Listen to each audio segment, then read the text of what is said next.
And so to help us understand these pivotal moments in our history, we have with us today Dr. Yunusa Tanko. He's the chief spokesperson. Yunusa Tanko, I beg your pardon. He's the chief spokesperson, Obi-Datti organization. Welcome to the show, and many thanks for joining us, sir.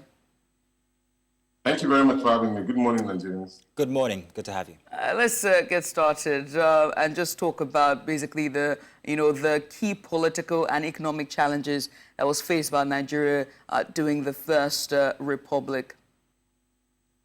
You know, when you are doing your intro, I just cast my mind back and I'm trying to visualize some of the things that happened in black and white at that period. It's quite a lot, quite a lot. In fact, a child that was born probably 10, 20 years ago, when you listen to this intro, will keep on wondering, what was all that for? It's a big question. But then, when you look at it critically, some of the major issues that really transpired during that period as a result of the British colonial masters trying to form an amalgamation within this particular three regional group, especially the north, southwest, and then the southeast. Then probably with a little mix of what SLB was doing too in the middle belt at that time. Give you a sense of feeling there was an attempt in trying to make sure that you unite the nation. And then they also understand that there are different ethnic groups and that they speak in different dialects and different formation, even in dressing. But the attempt was that, okay, if we have already understood these particular people, why don't you try to build them into a strong force? Because all of them have dynamic intelligent capacity. Unfortunately, that particular attempt was truncated by that military coup. The military coup, of course, that saw the outset of Southern of Sokoto, quite a number of people were actually killed, except for Nnamdi Azikiwe, who actually traveled out of the country. And then the insinuation was, or the suspicion was that he was priorly informed, probably, of that particular coup. So he traveled out of the country, and so his life was spared. This was according to Wikipedia in their own historical background to the historical issues of the First Republic. But then he ended up becoming the first prime minister. And when it comes to issue of power, suspicion, lack of trust become the order of the day. And so another coup now took place. Now, the initial coup that took place from Kaduna Nzengo actually sparked up the whole problem. Because I tried to really go through my history book and I'm trying to find out exactly what must have made him to get into that particular coup d'etat. And of course, normally, majority of anybody that engaged in coup will cite the issue of corruption, manipulation, and all of that. And that may have been the reason why. But then, democratically, some of these particular issues could have been dealt with in such a way that possibly will have dealt with the corrupt persons who are involved in such corrupt tendencies and will have been dealt with according to the provisions of the law and the constitution as at that time. Maybe if we had managed the situation at that time, probably the proposed regional development that majority of some of the proponents of the reason for a constitutional reform and going back to parliamentary system of government will have had a better case because it will have held on. Now we now started the practice of pick and choose. Can we try this? Can we try this? This didn't work for us. This didn't work for us. I think those are some of the building blocks that have led to some of the challenges that we saw in the First Republic. And then an attempt was made in the Second Republic when you see who took over. Then there was the issue of Shehu Shagari, who became the president as at that time, the MPN, the UPN, and all. Here, majority of what transpired at that particular period of time was very interesting because it was an issue of ideological belief that has built the five political parties that were then. That was the UPN, who was strongly interested in the area of education and the likes of it. The MPN was more interested in building agriculture and economic base, and then all the other political parties follows. Of course, you remember the GMPP, who was talking about the politics without bitterness and all. At those periods in time, as we know, we are very little, but we were seeing some of the things that was going on. Mm-hmm. There was this particular way in which politics was practiced.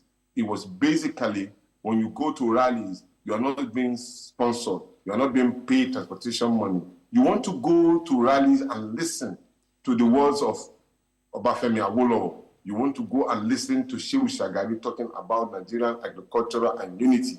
You want to listen to Nnamdi Azikiwe, you want to listen to Oziri Ibrahim and all of those ones. Now, Dr. Yunusa, I wanted to pick on something that you said earlier, where you talked about going back either to the parliamentary system of things or to the regional system of things, which I think you meant was a better off system for Nigeria. However, let's talk about the seeds that were planted by the colonial system before they left Nigeria for independence, 1960.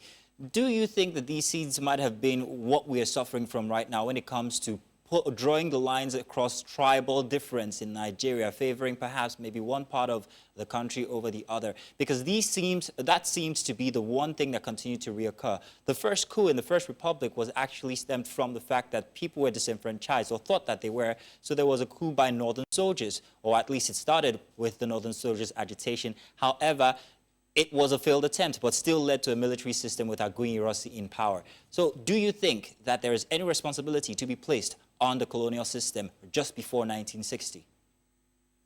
No, the colonial masters understand our dynamism in our country, or at least the areas in which they carved for themselves before they give the independence. They were very, very sure that they knew that there were diversities. So what they tried to do is that practicing that particular Westminster system of government, parliamentary system of government, allowing the regions to take shape according to their different cultural beliefs and all, then trying to build a center that all can be accessible to. That was a good idea, because at that time, some of the regions would have developed at their own pace and probably be challenged by all others. I give you a clear-cut example of what is happening in the UAE. The UAE is also a different groups of about 3 or 5 of them, and then all of them have been developed in certain ways that you will find uniqueness in each of those particular regions. When you go to Abu Dhabi, when you go to Dubai, when you go to, they are different. But yet, most of them are not really complaining, because there was equity and fairness in terms of sharing of resources. What we didn't have was that we have leaders, some of them were greedy with what is available for the benefit of all. So had it been that there was a collective responsibility in building a nation, the key issue was that build Nigeria, not build only your region. Put Nigeria as the focus point, as number one, then think about others as secondary. What we do, or what most of our leaders are doing, is that they think about their own microscopic area and forgetting about the country itself. And that brings in problems. So anytime you find any leader in position of power, you'll be thinking about, how do I develop my own region? Not even region, let me develop my own people.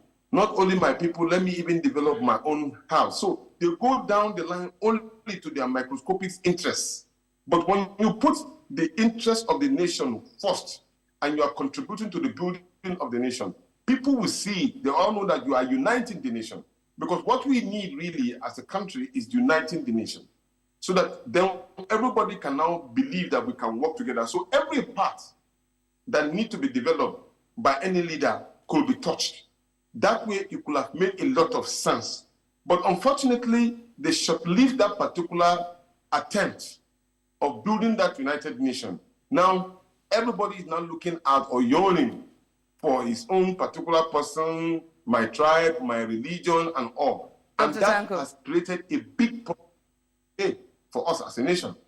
Dr. Tanko, you make a fair point in terms of inclusivity and diversity. I mean, we see this even in present day now with South Africa and its move for unity or coalition government as the ANC is pulling all the other political parties. And also, we also see this with affirmative actions when it comes to more diverse countries that have different race and tribes in it as well. But you also mentioned the transition of different systems of governance during the First and the Second Republic. And I'd like for us to dwell on that in a bit. In what ways did the transition from a parliamentary system in the First Republic to a presidential system in the Second Republic impact Nigeria's political stability? Or did it even impact its stability in any way? The attempt for the presidential system of government is trying to continuously looking for solution of uniting the country together. And unfortunately, had it been that the attempt that was made at the Second Republic held sway, I mean, for example, majority of the political parties as at that time were not talking about the region. We're not talking about ideological development that can translate into development for all the region. I give an example. Shehu Shagari building homes and all, Shagari quarters or Shagari federal housing estate, it is virtually almost everywhere in the country. The agricultural program that was being done by that particular MPN was all over the country. Now, the UPN idea as regards to education was education for all. It was not for a particular region. So if we measure our political milestones across issues that concerns everybody, it can translate into unity. You see, what Nigeria needs is good governance. Good governance, when it's been done and administered to the people, it gives a sense of unity to everybody.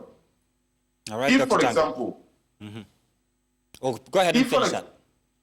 For example, we decide that we want to eradicate the nomadic system of movement of cows and cattle that usually move from Mali, Timbuktu, Niger, and coming to Nigeria and going down south to Calabar and the rest of them. And we say, okay, in Nigeria, it is an idea that we do a nomadic education. You can find Fulani housemen everywhere in the country. But when you build a program for the benefit of everyone, either you put ranches everywhere so that they can be in particular place, you could see the development will not be only for the benefit of the Fulani people, it will be the benefit for the whole country. Because when you go to a ranch in Calabar, the same thing you meet in Calabar is what you meet in Kano or in Adamawa. And so therefore, if the same thing that bedevil a country in the southern part is being translated in everywhere, it will collapse the country to become like one. So that people will not be thinking that whatever you do, you are doing it for the advantageous position of a particular people or particular tribe or particular nation. So, Dr. Tanko, we're trying to round this segment off, but I wanted to ask you, from the experience from the First and the Second Republic, from Nnamdi Azikiwe to Shehu Shagari, the policies that were made or maybe failed, what sample can modern leaders, especially now in our 25 years of democracy, take that might serve us well when it comes to political and economic stability currently? Well, any of the system you pick, you may decide to take a parliamentary system of government or a presidential system of government. The key word there is how do you administer this particular system? Of course, there's a leadership style. You have the laissez-faire one, you have the democratic, you have the mix and all of that particular kind of leadership and all. But every leader, as long as he put all this particular leadership style together and mix them into one, the idea is that how does the common man on the streets get 3 square meals without him have to look for somebody to assist him or support him or somebody that he knows before he can get food? How does a common man or child get education without really looking for how am I going to get money to finance myself? How do we get power and electricity? All of these indices are things that gives you good life, health facilities and all. Most of the developed countries that you see develop in this particular area. Even if you decide to be regional, you must provide these particular indices to make you become a champion among all the other regions. That is what makes you look better. I'll give you an example again. You want to go to Canada. A lot of people say Canada, and even making it into a song. What really makes that particular country much better than a Nigerian country is because there is fairness and equity of dispensation of governance to the people. So once that becomes the key bundle that bonds you together, it is easy for you to administer any system of government. Dr. Tanko. Because any system of government minister when you do the right. Dr. Tanko, we want to say thank you very much for joining us to help, well, unpack everything inside of our First and Second Republic when it comes to democracy in Nigeria. We have indeed enjoyed your session here, and we hope that we have another time where we can also call on you to help tell more about these systems and how it can help our current democratic system. Thank you once again, Dr. Tanko. Thank you very much, and God bless Nigeria. Indeed.